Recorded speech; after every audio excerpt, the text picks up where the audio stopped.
सोचिए कि आपने अपनी पूरी जिंदगी बस एक सपना पूरा करने में लगा दी, सितारों को छूने का सपना। लेकिन उस सपने को पाने के लिए आपको अपनी जिंदगी की सबसे बड़ी सच्चाई छिपानी पड़े। एक ऐसी सच्चाई जो आपका सब कुछ छीन सकती है। सब कुछ, आपका करियर, आपके सपने और शायद आपकी जिंदगी भी। और ये कोई मामूली सपना नहीं है। ये 1980s के दशक की बात हो रही है, जब स्पेस रेस एक नया मोड़ ले रही थी और नासा पहली बार महिला अंतरिक्ष यात्रियों की भर्ती कर रहा था। बिल्कुल। आज हम टेलर जेनकिंस रीड के नॉवल एटमॉस्फेयर की दुनिया में गहराई से उतरने वाले हैं। हाँ। हमारा मकसद सिर्फ कहानी बताना ही नहीं है, बल्कि उस कहानी के दिल में उतरना है। वो महत्वाकांक्षा और पहचान का टकराव, और वो सार्वजनिक सपनों और निजी सच्चाइयों के बीच की कश्मकश। सही बात है। और ये समझना जरूरी है कि ये सिर्फ एक स्पेस मिशन की कहानी नहीं है। ये एक शानदार एस्ट्रोफिजिसिस्ट जॉन गुडविन की कहानी है। एक ऐसा किरदार जिसके दिल में बहुत से राज हैं, और लेखक हमें बहुत ही चालाकी से कहानी में खींचता है। शुरुआत ही एक ऐसी चौंकाने वाली घटना से होती है कि आप किताब नीचे रख ही नहीं सकते। तो कहानी की शुरुआत ही एक धमाके से होती है, उम्मीद से नहीं। हाँ। ये अपने आप में एक बहुत बड़ा संकेत है कि ये कोई आम हीरो की कहानी नहीं होने वाली। एक स्पेस शटल मिशन और कुछ बहुत भयानक रूप से गलत हो जाता है। बिल्कुल। लेखक हमें सीधे उस तबाही के बीच में फेंक देता है। चारों तरफ धुआं, आग, चीखें और अलार्म की कान फाड़ देने वाली आवाजें। हाँ, कंट्रोल रूम में एक दहशत का माहौल है और हमें बस इतना पता है कि कुछ बहुत तेजी से, बहुत बुरी तरह बिगड़ रहा है। ये एक शानदार तरीका है आपको तुरंत कहानी में जकड़ लेने का। और इसी मिशन पर है जॉन गुडविन, हमारी मेन कैरेक्टर। लेकिन इससे पहले कि हमें पता चले कि असल में हुआ क्या, या जॉन बची भी या नहीं, कहानी फ्लैशबैक में चली जाती है, सालों पीछे। हाँ, ये मुझे बहुत दिलचस्प लगा। एक तरह से लेखक हमसे कह रहा है कि हादसा जरूरी नहीं है, उस हादसे तक पहुंचने का सफर जरूरी है। आपने बिल्कुल सही पकड़ा। ये एक बहुत ही स्मार्ट नैरेटिव चॉइस है। अगर कहानी सीधी सीधी शुरू होती तो शायद हम जॉन की महत्वाकांक्षा को सराहते हैं। लेकिन अब हमारे दिमाग में हमेशा वो भयानक अंत घूमता रहता है। हर छोटी बड़ी जीत, हर खुशी के पल पर उस आने वाली तबाही का साया है। तो ये हमें सोचने पर मजबूर करता है कि जून वहां तक पहुंची कैसे, और उसके लिए व्यक्तिगत रूप से क्या दांव पर लगा था। बिल्कुल। तो चलिए इसी सवाल का जवाब ढूंढते हैं। कौन है ये जॉन गुडविन? जब कहानी अतीत में जाती है तो हमें एक बहुत ही अलग जॉन मिलती है, एक ब्रिलियंट एस्ट्रोफिजिसिस्ट प्रोफेसर। हाँ, जिसे बचपन से ही सितारों और ब्रह्मांड से एक जुनून के हद तक प्यार है। लेकिन उसकी दुनिया सिर्फ उसकी लैब तक सीमित नहीं है, और यही बात उसके किरदार को इतना कॉम्प्लेक्स बनाती है। सही बात है। वो अपनी युवा भतीजी फ्रांसिस की देखभाल भी कर रही है। जॉन की बहन नशे की लत से जूझ रही है, तो फ्रांसिस की पूरी जिम्मेदारी एक माँ की तरह जॉन पर ही है। वाह! तो वो असल में दो अलग अलग जिंदगियां जी रही है। हाँ। लैब में वो एक बेखौफ, फोकस्ड वैज्ञानिक है, और घर पे एक माँ जैसी फिक्र करने वाली आंटी। ये कॉन्ट्रास्ट ही कमाल का है। बिल्कुल। एक तरफ उसका बचपन का सपना है और दूसरी तरफ ये छोटी बच्ची जिसकी वो अकेली जिम्मेदार है। यहीं से त्याग का सवाल खड़ा हो जाता है ना? एकदम। और ये कोई आसान चुनाव नहीं है। नहीं है। फ्रांसिस के लिए उसका प्यार उसे जमीन से जोड़े रखता है। ये उसके सपनों को एक मानवीय चेहरा देता है। अगर वो अंतरिक्ष में जाती है तो वो सिर्फ अपनी जान दांव पर नहीं लगा रही, बल्कि उस छोटी लड़की का भविष्य भी दांव पर लगा रही है, जो पूरी तरह से उस पर निर्भर है। हाँ, और ये दाव कहानी को बहुत ऊंचा कर देता है। और फिर उसकी इस संतुलित, शांत दुनिया में एक तूफान आता है। नासा एक नए एस्ट्रोनॉट ट्रेनिंग प्रोग्राम की घोषणा करता है। और ये ऐतिहासिक है। हाँ, क्योंकि पहली बार इसमें महिलाओं और आम नागरिकों को शामिल किया जाएगा। ये सिर्फ मिलिट्री पायलट्स के लिए नहीं है। ये 1980 के दशक का एक बहुत बड़ा कल्चरल शिफ्ट था।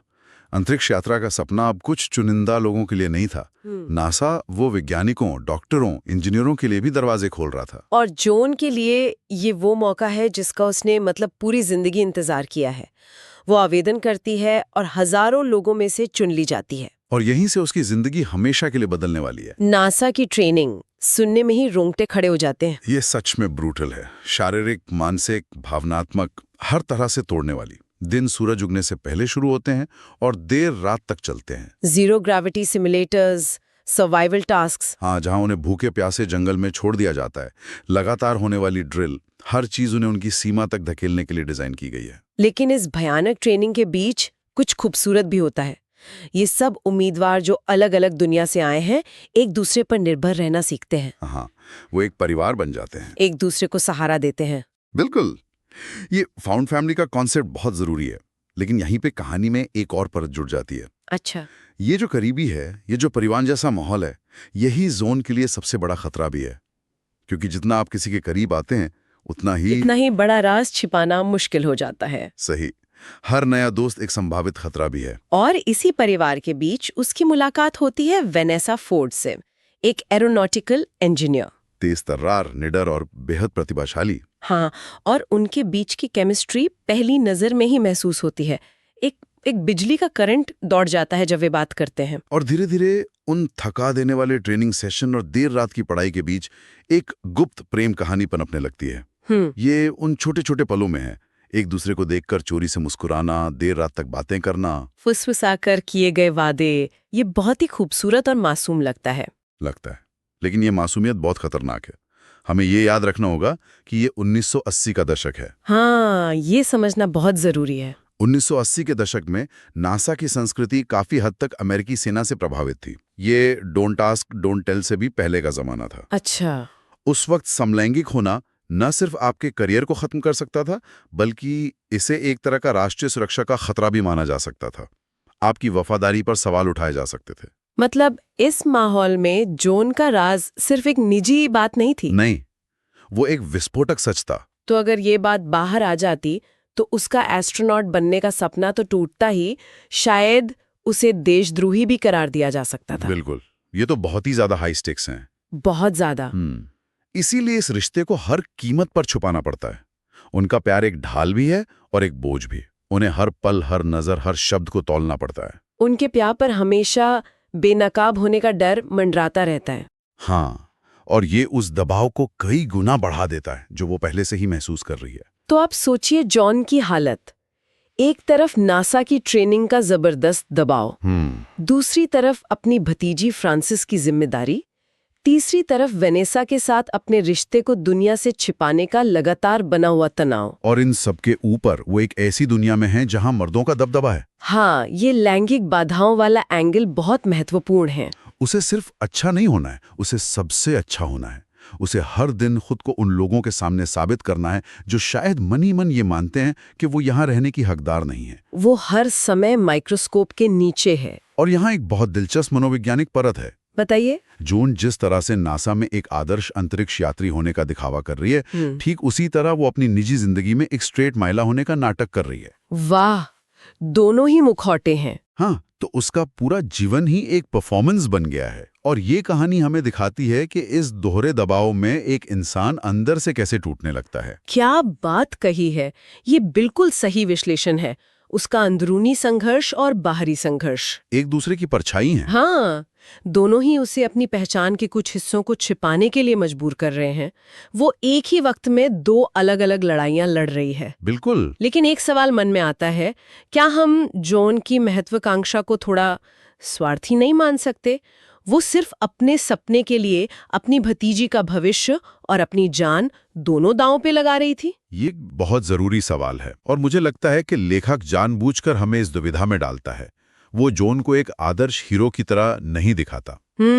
वो हमें दिखाता है कि महान बनने की चाहत कभी-कभी आपको स्वार्थी बना सकती है। कहानी हमसे पूछती है, क्या बड़े सपनों के लिए बड़ी कीमत चुकाना जायज है? और इसका कोई आसान जवाब नहीं है। कोई आसान जवाब नहीं है, और यही इस किताब की खूबी है। और फिर कहानी के उस मोड़ पर जब लगता है कि अब दबाव और नहीं सहा जाएगा, उसे एक असली स्पेस मिशन के लिए चुन लिया जाता है। जिस सपने का उसने पूरी जिंदगी पीछा किया, वो आखिरकार सच होने वाला है। हाँ, लेकिन ये पल उसकी जीत का होना चाहिए, पर ये उसके तनाव को और भी बढ़ा देता है। बिल्कुल। अब दाव पहले से कहीं ज्यादा ऊंचे हैं। अब वो सिर्फ एक ट्रेनी नहीं है, बल्कि एक अमेरिकन हीरो बनने वाली है। पूरी दुनिया की नजरें उस पर होंगी। और एक राज को छिपाना तब और भी मुश्किल हो जाता है जब आप पर लाखों लोगों की नजरें हों। हाँ, और यही से कहानी उस शुरुआती आपदा वाली सीन की तरफ बढ़ने लगती है। इस पूरी कहानी में जो बात बार बार सामने आती है, वो है हिम्मत और पहचान के बीच की टक्कर।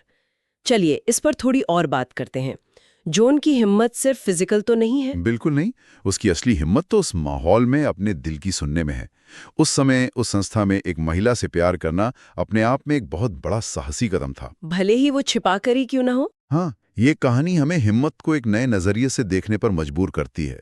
कभी कभी सिर्फ अपनी सच्चाई के साथ जीना ही सबसे बड़ा साहस होता है। और पहचान का सवाल तो कहानी के केंद्र में है ही। उसे लगातार चुनना पड़ रहा है, क्या वो जॉन गुडविन एस्ट्रोफिजिसिस्ट है या जॉन गुडविन फ्रांसिस की गार्जियन। या फिर वो जॉन गुडविन है जो वेनेसा से प्यार करती है। उसे ऐसा लगता है कि वो ये सब एक साथ नहीं हो सकती। और यही उस दौर की त्रासदी है। बिल्कुल। समाज ने उसे मजबूर कर दिया था कि वो अपनी पहचान के टुकड़ों में से किसी एक को चुने। उसे अपनी पेशेवर महत्वाकांक्षा और अपनी निजी खुशी के बीच एक को चुनना था। सच कहूं तो जब मैं उनके छिप छिप कर मिलने वाले हिस्से पढ़ रही थी तो मेरे पेट में एक अजीब सी बेचैनी हो रही थी। वो डर। हाँ, आप उस डर की कल्पना कर सकते हैं। हर पल ये सोचना कि एक गलत कदम और सब कुछ खत्म। लेखक ने उस तनाव को बहुत अच्छी तरह से बुना है। अंत में ये उपन्यास स्पेस की खोज को एक बहुत ही मानवीय कहानी के लिए एक कैनवस की तरह इस्तेमाल करता है। ये सितारों तक पहुंचने के बारे में तो है, लेकिन उससे भी ज्यादा ये प्यार, कमजोरी और सभी बाधाओं के खिलाफ खुद को साबित करने के अदम्य साहस के बारे में है। हाँ, ये एक बाहरी यात्रा और एक आंतरिक यात्रा का एक खूबसूरत संगम है। तो एटमॉस्फेयर, स्पेस की खोज, छिपे हुए प्यार, हाई स्टेक्स ड्रामा और मानवीय कमजोरी का एक शक्तिशाली मिश्रण है। ये आपको सोचने पर मजबूर करती है। ये सिर्फ एक रोमांचक कहानी नहीं है, ये एक भावनात्मक अनुभव है। हाँ, आप जॉन की जीत पर खुश होती हैं, उसके डर को महसूस करती हैं और उसके दिल टूटने पर दुखी भी होती हैं। बिल्कुल, ये वाकई एक प्रेरणादायक, दिल तोड़ने वाली और साहसी कहानी है। ये उन कहानियों में से है जो आखिरी पन्ने के बाद भी लंबे समय तक आपके साथ रहती हैं। आप इन किरदारों को आसानी से नहीं भूल पाते। और ये कहानी भले ही अतीत में सेट हो, लेकिन ये एक ऐसा सवाल उठाती है जो हमेशा प्रासंगिक रहेगा। क्या हम अपने सबसे बड़े सपनों को हासिल करने के लिए खुद का कितना हिस्सा छिपाने या बदलने या कुर्बान करने को तैयार रहते हैं? और जब एक राज पर इतना ज्यादा दबाव डाला जाता है तो उसकी असली कीमत क्या होती है, न सिर्फ उसे छिपाने वाले के लिए बल्कि खुद उस सपने के लिए भी।